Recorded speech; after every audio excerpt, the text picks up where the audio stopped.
နေပြပြောင်းပြီးကစားကွက်ပါပြောင်းပေမဲ့ရလက်မပြောင်းသေးတဲ့ United ပရိသတ်များလုံးပဲမင်္ဂလာပါဗျာတင်ကားစပေါ့ကနေအားလုံးကိုပြန်လည်ကြိုလိုက်ပါရင်မန်ချက်ယူနိုက်တက်ကတော့နေပြပြောင်းပြီးကစားကွက်ကပြောင်းပေမဲ့ရလက်ကတော့မပြောင်းသေးဘူးလို့ပဲပြောအောင်ပါပါ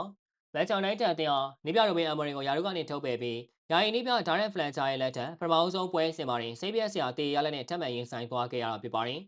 တောင်းမကွင်းရဲ့အေးဆက်တဲ့ညမှာဗန်လီအသင်းနဲ့တပတ်တကိုးစီတေးကြားခဲ့တာကြောင့် United အသင်းဟာတန်းဆင်းဆောင်ကအသင်းနဲ့သုံးပွဲဆက်တိုက်တေးကြားခဲ့တဲ့မှတ်တမ်းဆိုးကိုလည်းပိုင်ဆိုင်သွားခဲ့တာပါ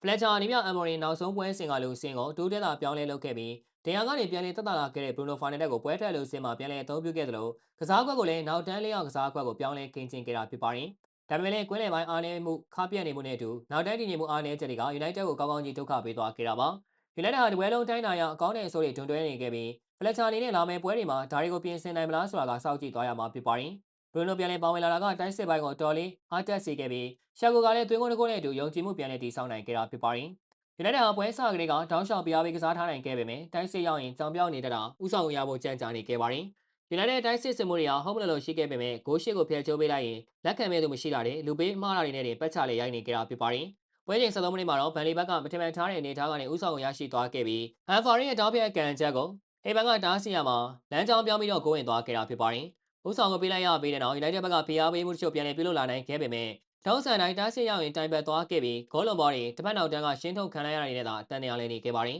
။ပွဲချိန်73မိနစ်မှာတော့ Bruno ရဲ့ဖျက်တင်ပေးပို့မှုကိုရှက်ကိုကခေါင်းတိုင်ဆုံးသက်ခဲ့ရမှာတော်လေးကောင်းခဲ့ပေမဲ့ဗန်လီကိုသမားကလက်ရဖမ်းမိခဲ့ပါတယ်။အဲနောက်ပွဲချိန်28မိနစ်မှာလည်းကိုညာရဲ့ခေါင်းတိုင်ချက်ကဂိုးရလူနီးပါဖြစ်ခဲ့ပေမဲ့ဗန်လီနောက်ခံလူတွေကအချိန်မီရှင်းထုတ်သွားခဲ့ပြန်ပါတယ်။10မိနစ်ကြာမှလည်းမာတီနက်က United အတွက်ချီပါကိုသွင်းယူပေးခဲ့ပေမဲ့ဖောင်းဖြစ်နေခဲ့တာကြောင့်ပဲပဲချင်းခံလိုက်ရပြန်ပါတယ်။ဗန်လီဘက်ကလည်းပြန်လည်ဖိအားပေးမှုတချို့ပြုလုပ်လာနိုင်ခဲ့ပေမဲ့ဂိုးရနိုင်လောက်တဲ့အခွင့်အရေးဖန်တီးမှုမျိုးမရှိခဲ့ပါဘူး။ပရိုင်းနာကျင်းအချိန်ပေါ်မှာဒိုကူတီယာကိုသမားပါကြော်ပြီးဂိုးသွင်းမှုစ조사ခဲ့ပေမဲ့ဗန်လီကန်စီကျောင်းကပဲရှင်းထုတ်သွားခဲ့ပါတယ်။ဒုတိယပိုင်းမှာတော့ United တို့ကစားတက်လာခဲ့ပြီးပွဲချိန်မိနစ်90မှာ Bruno ရဲ့အကွက်မြင်မြင်မျောထိုးပေးမှုကနေရှက်ကိုကချီပါကိုပြန်လည်သွင်းယူသွားခဲ့တာဖြစ်ပါတယ်။ပွဲချိန်55မိနစ်မှာလည်းလီဆန်နိုမာတီနဲ့ရဲ့အဝေးဘောပေးပို့မှုကို Bruno ကလက်ခံရယူပြီးဆွဲပြီးကအပိုင်းဆုံးသက်ခွင့်ရခဲ့ပေမဲ့တိုင်ထိသွားခဲ့တာဖြစ်ပါတယ်။ပွဲချိန်မိနစ်60မှာတော့ United တို့ဦးဆောင်ကိုပြန်လည်ရရှိသွားခဲ့ပြီးဒိုကူရဲ့ဖျက်တင်ပေးပို့မှုကနေရှက်ကိုကပိတ်သွင်းသွားခဲ့တာဖြစ်ပါတယ်။ဒါပေမဲ့9မိနစ်ကြာမှာတော့လူဆောင်ဝင်စားမအန်တိုနီကဗန်လီတို့ချီပါဂိုးကိုပြန်လည်သွင်းယူသွားခဲ့တာကြောင့်တပတ်တကုန်းစီတေးရလက်ထွက်ပေါ်သွားခဲ့တာဖြစ်ပါတယ်။အဲဒီနောက် United ဘက်ကဦးဆောင်ကိုပြန်လည်ရရှိဖို့စွမ်းကုန်စ조사ခဲ့ရမှာ